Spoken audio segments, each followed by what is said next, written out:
When my cousin Alex and I were in our early 20s, we went on a handful of camping trips around Montana. This happened, I believe, when I was 22 and he was 23. And it happened in Bitterroot National Forest. It was my first time camping there, not Alex's, though. It was in the middle of the week.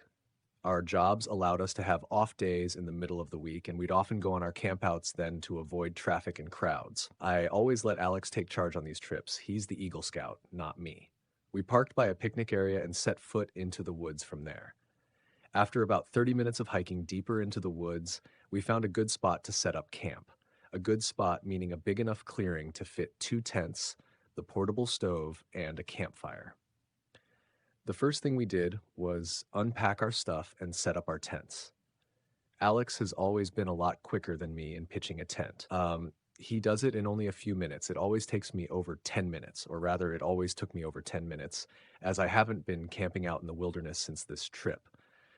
The next thing we did was create a ring of stones for a fire, then gathered some sticks and wood. He did bring some fire starter and a lighter, so I guess we kind of cheated, but oh well. It was at the point in the day when the sun was going down. We had a fire going, and now Alex was firing up some steak and burgers. And one thing about Alex is he always went all out with the food on these trips, and he's a really good cook, so I always trusted him with feeding us. Of course, we had our bear spray in case the smell of the food would attract a black bear, which Alex always said was very unlikely. He always says the real thing you got to worry about in the middle of the woods is other people. As we ate our steak and burgers, we cracked open some beers and had some classic rock playing on the speaker. If you've never been camping, you don't understand how good of a vibe moments like this are in the wilderness with a friend or family member and some beers, reminiscing about good times and vibing to music. As it got dark, we started playing card games on this little folding platform table we brought specifically for cards. After playing more traditional card games, we started playing Uno, and this was when we heard something out in the woods. I paused the song on my phone so that the speaker would go silent. It was clear now we heard a person humming and footsteps from beyond the trees in the pitch blackness of the forest. Alex urged me to find the flashlight. I tried, but by the time I found it, the sounds had faded away. I asked Alex if that was something to be concerned about, and he said it definitely was unusual for someone else to be this deep in the woods, let alone creepily walking by a campsite with an active campfire humming loudly. I was a bit shaken, and I saw Alex was too. We went back to playing cards with the music much lower now. When we least expected it, a big stick landing in the middle of our campsite made us both jump out of our skin. It didn't fall from a tree. This thing was thrown at us by someone. Alex started yelling something along the lines of, "Whoever's out there messing with us, get a life and f off." And then footsteps could be heard once again in the distance. They were walking away from us. I said we should pack up camp and move somewhere else. He said absolutely not in the dark. We both had bear spray, and he advised to just keep it next to me in my tent when we go to sleep. It was the closest thing to ranged self-defense weapons we had. We kept hearing sounds like tree branches cracking in the distance, sounds that you would never expect an animal to be making. Someone was out there, maybe multiple people. That much was clear. We had to go to sleep eventually, so we agreed that maybe we should take turns staying up to keep watch to make sure that no one comes to our campsite and steals anything or worse.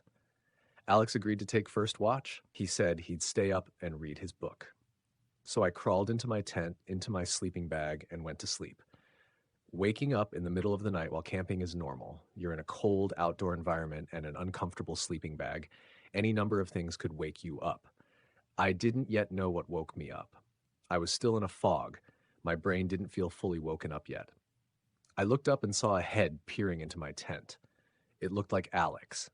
I rubbed my eyes, but really it was the darkness that was preventing me from seeing anything of his face. I said, "Alex," thinking he was waking me up to take my turn of keeping watch. I said groggily, "Is it my turn?" I stared at the head peering at me in my sleeping bag, slowly growing more awake every second. Then I heard the zipper to the tent quickly zip up and his head disappeared. I laid back down in my sleeping bag, but only for a second. I suddenly had some weird moment of clarity where I shot to an upright position and listened as the footsteps walked away. "Alex?" I said. He didn't answer. I unzipped my tent to peek out to the campsite. The fire was dead. Alex wasn't out there. I went over to Alex's tent, which was zipped up. I unzipped it and looked inside to see Alex fast asleep in his sleeping bag. I got chills, goosebumps, whatever you want to call it. I almost shit myself at the realization. I started shaking him awake, and when he finally awoke, I told him someone's here at the campsite. It took him a minute to come back to reality just like I did, but when he did, he grabbed his bear spray. He said he must have dozed off while reading. He said I should sleep in the tent with him tonight, but to do that, I'd need my sleeping bag. He came outside of the tent with me and stood watch as I ran to my tent to grab my sleeping bag. In my tent, grabbing my sleeping bag, I heard that goddamn humming again from outside. I grabbed it, and Alex whispered at me to hurry up. I said, "You hear that too?" He said, "Yes." We both got back in his tent and zipped it up with our cans of bear spray by our sides. I tell you, in those moments, I wanted nothing more than for a bear to come and save the day. The hours dragged on as I stayed up while Alex slept. After 3 long, horrible hours, I woke him up and we switched. When Alex woke me up, it was almost dawn. There was light outside, so we packed everything up, and by the time we were done, there was plenty of light to hike back to the car. While we could have driven somewhere else and had another night of camping elsewhere, neither of us were feeling it anymore. This was a haunting experience, and I think we both just wanted to be in the safety of our houses. It's been years since this happened, and he's hit me up a few times since then about camping, but I haven't really had interest since this experience. People are just too scary. Why was someone out there stalking our campsite? And the sight of that person's head in the dark just looking into my tent, it was straight up from a nightmare. I may never go camping again. I was years old when this happened. For whatever reason, I was home alone one night, so I was playing video games upstairs in my room. I wasn't allowed to answer the door to anyone when I was home alone. Whenever I was left alone, it wasn't for long. My mom would just be out grocery shopping or something like that. I was playing Metroid Prime on my GameCube. I used to be obsessed with that game. I heard the house phone downstairs start to ring. My mom always told me to pick up the phone if it rang in case it was her calling. So I hurried downstairs, and by maybe the 4th ring, I picked up. The caller ID was from my mom's cell phone. She said, "Sweetie, can you come outside and help with the groceries?" I replied, "Mom?" She said back, "Yes." I felt like something sounded off with her voice. You obviously know your own mom's voice, and so even at such a young age, when I was questioning why it didn't sound like her, I said, "Why do you sound like that?" She replied, "Like what, sweetie?" And I hung up. My mom would never use the word sweetie like that, especially twice in a matter of seconds. The phone rang again, and my mom's number came up on the caller ID again. I ignored it. For some reason, my heart was racing. I was nervous. I sat in the kitchen, waiting to see if the phone would ring a 3rd time, and it did. It took a couple of minutes before the 3rd ringing, but when I checked the caller ID, this time it was a different number. I picked up, and a man's voice on the other end said, "Hey, James, I know this is going to sound weird, but it's your dad." All I could mutter out was a weak, "What?" The man said, "I'm outside. I have a lot to explain." I hung up right then and there. My dad died when I was 3. I have no memories of him. My suspicion was, in fact, true that the first voice I heard was not my mom's. The phone rang again and then again after that. I ignored it each time. I couldn't even call my mom because someone clearly had her phone. Then things took a turn for the worse when there were knocks at the front door. This went from a "someone has my mom's phone" situation to a "someone is outside the house" situation. My mom would not be knocking on the door. She'd have a key, obviously. I peered around the wall of the kitchen to look at the front door. I heard a man's muffled voice on the other side saying my name. He was saying, "It's your dad." He rang the doorbell, and then I heard him start attempting to open the door. I did something that no 8-year-old should ever have to do, and that was grabbing the phone and calling the operator. They asked me what I imagined to be some pretty standard questions. Most importantly, telling me to wait in a bathroom or other room with a lockable door until the police get there. The bathroom is on the first floor of the house. I hid in there with the lights off. Whoever was outside came to the window and tried pulling it open. I heard their entire struggle. Then they must have moved to the next window. I think they tried every window and door in the house. If anything were to have been unlocked, this story would have had a very different outcome. They must have given up at some point before the police arrived, and I say they because clearly there were two people involved in this, a man and a woman. They both could have been out there for all I know. The operator told me that the police were at the front door now, and it was safe to go meet them there. Only when I opened the door to the police was when I hung up the phone. They did a quick investigation inside and outside of the house and asked me where my mom was supposed to be and if my mom knew anyone who might want to hurt us. I'm sure I said I thought she was grocery shopping or something, and not that I know of. My mom returned home with my little sister in a panic when she saw the police cars out front. My mom's phone was stolen, which was already clear. I'm sure that our address, home phone number, and other personal information was stored somewhere on the phone, easily accessible. Though how they knew my name, I'm not exactly sure. Something on my mom's phone must have given it away. It was an old Samsung flip phone. Who stole it was a mystery. But my mom's phone background was a picture of her with my little sister and me.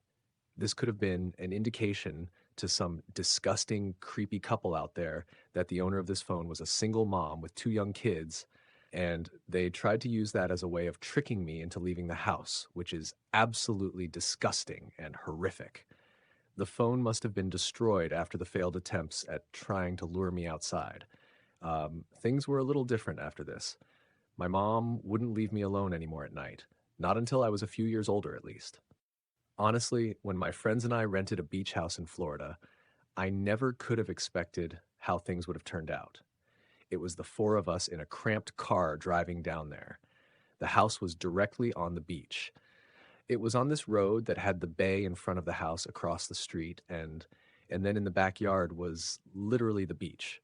There were some huge houses on this road and some smaller, more normal-looking ones. Here's the pasted text. This was one of the more modest-looking ones. It had 4 bedrooms, so a bedroom for each of us.